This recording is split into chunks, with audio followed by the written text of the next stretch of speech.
A chuva caía forte sobre as ruas empedradas de Lisboa, como se o céu estivesse chorando por segredos que ninguém ousava revelar.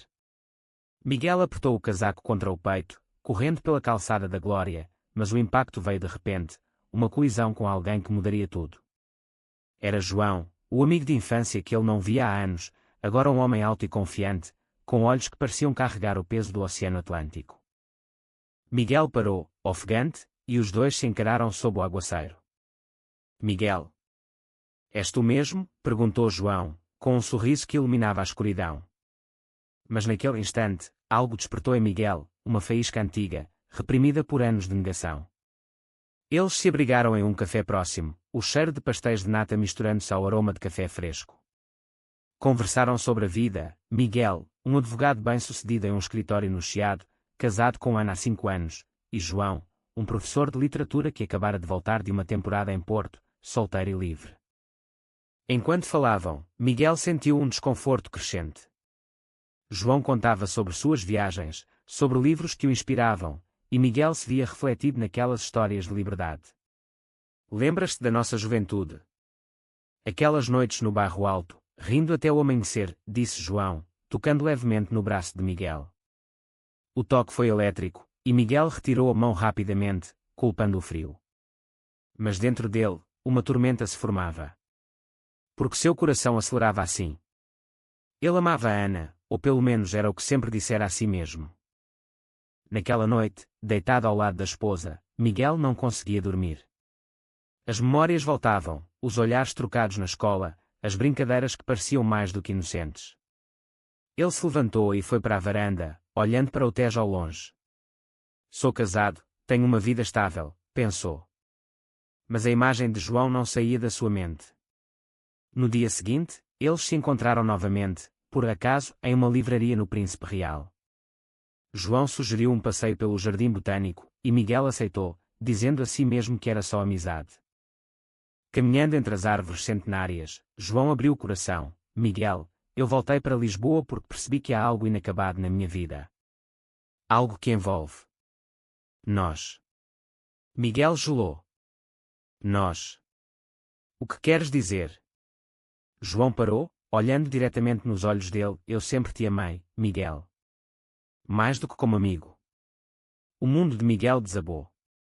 Ele recuou, balbuciando desculpas, e fugiu dali, deixando João sozinho sob as folhas verdes. De volta ao escritório, Miguel tentou se concentrar no trabalho, mas as palavras de João ecoavam. Ele ligou para Ana, marcando um jantar romântico, como se pudesse apagar o que sentira.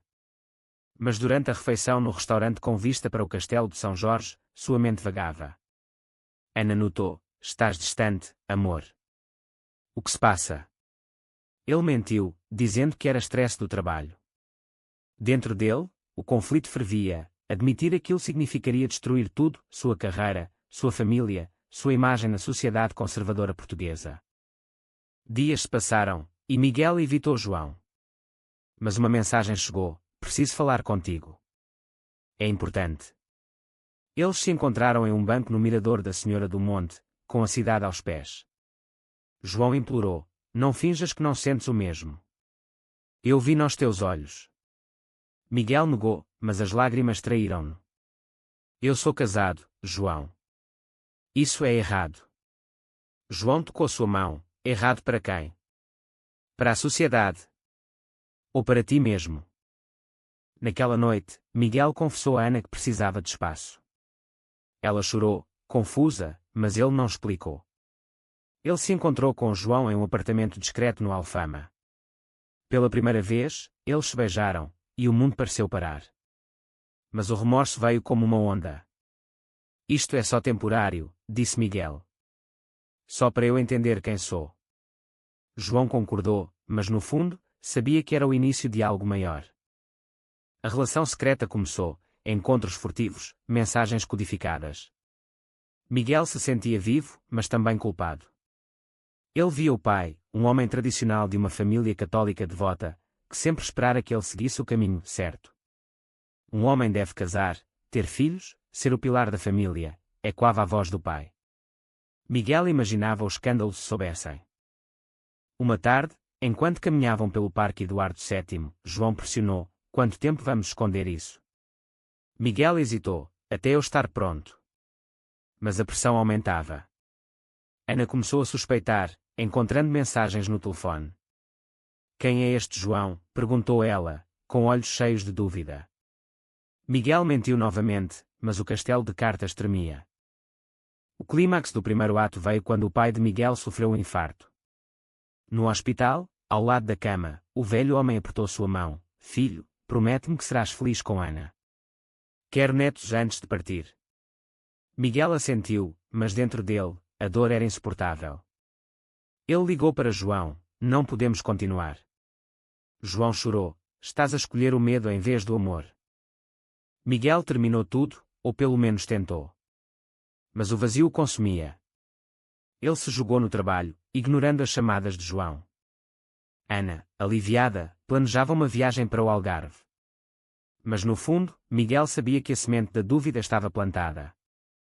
Meses se passaram, e Lisboa parecia mais cinzenta para Miguel. Ele e Ana tentavam reconectar-se, frequentando missas na Sé Catedral, como nos velhos tempos. Mas cada oração era uma luta interna. Deus, perdoa-me pelos meus pecados. Ele se convencia de que o episódio com João fora uma fraqueza passageira, um erro que não se repetiria. João, por sua vez, tentava seguir em frente. Ele aceitou um cargo em uma escola no Porto, distanciando-se da capital. Mas as noites eram longas, preenchidas por memórias de Miguel. Ele escreveu cartas que nunca enviou, questionando se valer a pena expor seu coração. Um dia, o destino interveio. Miguel foi convidado para uma conferência em Porto sobre direitos civis. Lá, no auditório lotado, ele viu João no painel de debatedores, falando sobre igualdade e aceitação na sociedade portuguesa. Em um país com raízes católicas profundas, muitos ainda sofrem em silêncio por causa de quem amam, disse João, com voz firme. Miguel sentiu um aperto no peito. Após o evento, eles se encontraram nos bastidores. Não esperava ver-te aqui, disse Miguel, evitando o olhar. João sorriu tristemente. A vida tem destas ironias. Eles conversaram, e a faísca reacendeu. Miguel confessou: pensei que podia esquecer, mas não consigo. João hesitou: e a tua família? A sociedade? Miguel respondeu: estou cansado de me esconder. Eles reataram, mas com mais cautela. Encontros em hotéis discretos, viagens fingidas como negócios. Miguel mentia para Ana cada vez mais, e o peso da culpa crescia. Ele via os amigos casados, com filhos, e se perguntava se era isso que queria. Mas com João, ele se sentia autêntico. A família de Miguel pressionava por um herdeiro. Na ceia de Natal em casa dos pais, em Sintra, a mãe perguntou: quando é que nos dás netos, filho? Ana sorriu, mas Miguel desviou o olhar. Ele imaginava uma vida com João, mas como? Em Portugal, o casamento gay era legal desde 2010, mas a aceitação social variava, especialmente em círculos conservadores. Uma traição veio de onde menos esperava. Um colega de trabalho viu Miguel e João juntos em um café no Cais do Sodré. Rumores começaram no escritório. Miguel, ouvi coisas. Cuidado com a reputação, avisou o chefe. Miguel negou, mas o pânico instalou-se. Ele confrontou João: temos de ser mais discretos. João rebateu: discretos ou covardes? A tensão culminou quando Ana descobriu uma mensagem no laptop de Miguel. Amo-te, João. Ela confrontou na cozinha do apartamento no Bairro Alto. É verdade. És gay. Miguel desabou, confessando tudo. Ana chorou, gritou, e saiu porta afora. Miguel ficou sozinho, com o eco das palavras dela: destruíste a nossa vida. Ele ligou para João, que veio imediatamente. Vamos enfrentar isso juntos, disse João. Mas Miguel duvidava: e a minha família? O meu trabalho? João respondeu: o amor vale o risco. Nos dias seguintes, Ana pediu o divórcio. Miguel aceitou, mas o processo foi doloroso. Ele se mudou para um pequeno apartamento no Graça, longe de tudo. João o apoiava, mas a sociedade reagia. Amigos se afastaram, whispers nos corredores. O pai, recuperado do infarto, ligou: filho, o que fizeste? Isso é uma vergonha para a família. Miguel enfrentou o pai em uma reunião tensa na casa familiar. Pai, eu amo João. É quem sou. O pai explodiu: isso é contra Deus. Contra a natureza. Miguel saiu, coração partido. Ele questionava suas escolhas, valia a pena o isolamento pelo amor. João, vendo o sofrimento de Miguel, sugeriu terapia. Eles foram a um psicólogo em Lisboa, especializado em questões LGBT. Vocês precisam processar o trauma da repressão social, disse o terapeuta. Miguel chorou, revelando anos de negação. Mas o progresso era lento. Uma reviravolta veio quando Ana, em meio ao divórcio, revelou: estou grávida, Miguel. De ti. O choque foi imenso. Miguel havia dormido com ela uma última vez, antes da confissão. Agora, ele seria pai, mas em um contexto destruído. A notícia da gravidez de Ana caiu como uma bomba. Miguel sentou-se no sofá do seu novo apartamento, olhando para o telefone, as palavras ecoando: é teu filho. João, ao seu lado, ficou pálido. O que vamos fazer? Miguel não sabia. Ele amava João, mas a ideia de um filho mudava tudo. Ele encontrou Ana em um café neutro no Rossio. Ela estava calma, mas determinada: vou ter esta criança, Miguel. Mas não te quero de volta. Só quero que sejas um pai responsável. Miguel assentiu, mas dentro dele, o conflito rugia. Como conciliar o amor por João com a paternidade? A família soube da gravidez antes do divórcio. O pai de Miguel, furioso com a separação, viu uma oportunidade: volta para Ana, pelo bem da criança. Miguel recusou: não posso viver uma mentira. A mãe chorou: pensa no futuro do teu filho. Crescer sem pai. João apoiava Miguel, mas inseguranças surgiam. E se escolheres a família tradicional? Miguel garantiu: não vou. Mas as noites eram preenchidas por dúvidas. Ele imaginava o filho crescendo estigmatizado por ter um pai gay. No trabalho, a pressão aumentava. Clientes conservadores cancelavam reuniões. Não queremos associar-nos a escândalos, diziam. Miguel lutava para manter o emprego, mas o stress o consumia. Ele e João discutiam: talvez devêssemos nos separar temporariamente, sugeriu Miguel. João negou: isso é voltar atrás. Uma confrontação social veio em uma festa de família em Cascais. Primos sussurravam: ouvi que Miguel é, sabes. Ele ouviu tudo, e explodiu: sim, sou gay. E daí? O silêncio caiu, e o pai o arrastou para fora: estás a destruir-nos. Miguel saiu, sentindo-se livre, mas sozinho. Ana, em consulta às pré-natais, convidava Miguel. Ver o ultrassom foi mágico: é um menino. Lágrimas rolaram. João esperava do lado de fora: estou feliz por ti. Mas o ciúme sutil aparecia. Miguel começou a planejar a vida como pai solteiro gay. Ele leu sobre direitos parentais em Portugal, onde casais do mesmo sexo podiam adotar desde 2016. Mas e a custódia? Ana era amigável, mas imprevisível. Uma traição veio de João. Estressado, ele encontrou um ex-namorado em uma bar no bairro Alto. Nada aconteceu, mas Miguel descobriu mensagens. Como pudeste? João pediu perdão: foi um momento de fraqueza. Miguel perdoou, mas a confiança abalou. A alta tensão veio quando o pai de Miguel sofreu outro ataque cardíaco, culpando o estresse causado pelo filho. No hospital, Miguel confrontou: pai, aceita-me ou perde-me. O pai, fraco, murmurou: eu tento. Ana entrou em trabalho de parto prematuro. Miguel correu para o hospital em Lisboa. João ficou ao seu lado. O bebê nasceu saudável, e Miguel o segurou pela primeira vez. Bem-vindo, pequeno Tomás. Mas as complicações emocionais apenas começavam. Com Tomás nos braços, Miguel sentiu uma onda de amor paternal. Mas a realidade bateu: Ana queria custódia primária, e Miguel lutaria por visitas. João ajudava com as fraldas e noites insones, provando seu compromisso. A sociedade reagia mistamente. No bairro, vizinhos comentavam: um pai gay. Coitada da criança. Miguel ignorava, focando no filho. Mas na escola onde João lecionava, pais conservadores protestavam: não queremos influências assim. O pai de Miguel, recuperando-se, visitou o neto. Ele é lindo, disse, mas evitou João. Miguel pressionou: João faz parte da minha vida.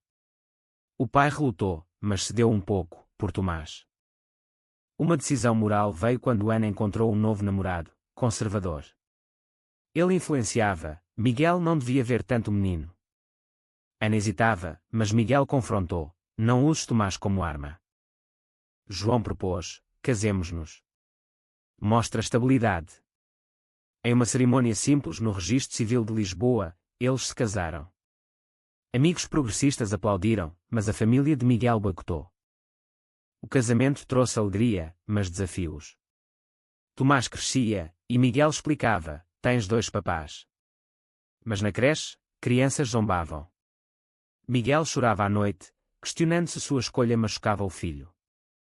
Uma reviravolta, o pai de Miguel, em uma conversa honesta, confessou: eu também lutei com sentimentos assim, na juventude. Escolhi o caminho certo, mas fui infeliz. Miguel chocou-se: por que não disseste? O pai: medo. Isso fortaleceu Miguel. Ele se envolveu em ativismo LGBT, falando em eventos no Porto. João orgulhava-se, mas perigos surgiam, ameaças anônimas. Uma traição final, Ana, pressionada pelo namorado, pediu custódia total, alegando ambiente instável. No tribunal, Miguel defendeu: amo meu filho. Ser gay não me torna mau pai. O juiz, progressista, concedeu custódia compartilhada. Mas o custo era alto: relacionamentos rompidos, carreira estagnada. Miguel refletia: valeu a pena. Anos passaram, e Tomás crescia em um lar amoroso com Miguel e João. Eles moravam em uma casa em Belém, perto do rio. Tomás brincava no jardim, alheio aos julgamentos externos. Mas a adolescência aproximava-se, e Miguel temia as perguntas. No trabalho, Miguel ascendeu, defendendo casos de direitos LGBT. Ele ganhou um processo importante contra a discriminação em emprego, tornando-se referência. João escreveu um livro sobre suas experiências, um best-seller discreto. A família Reconciliação veio devagar. A mãe de Miguel visitava, cozinhando arroz doce para Tomás. O pai, envelhecido, finalmente conheceu João: cuida bem dele. Era um progresso. Mas conflitos internos persistiam. Miguel sonhava com uma vida normal, sem lutas. João notava: estás arrependido. Miguel negava, mas duvidava. Uma crise veio quando Tomás, aos 10 anos, brigou na escola: meus colegas dizem que ter 2 pais é errado. Miguel explicou: o amor é amor. Mas o menino chorou: quero ser como os outros. Isso abalou Miguel.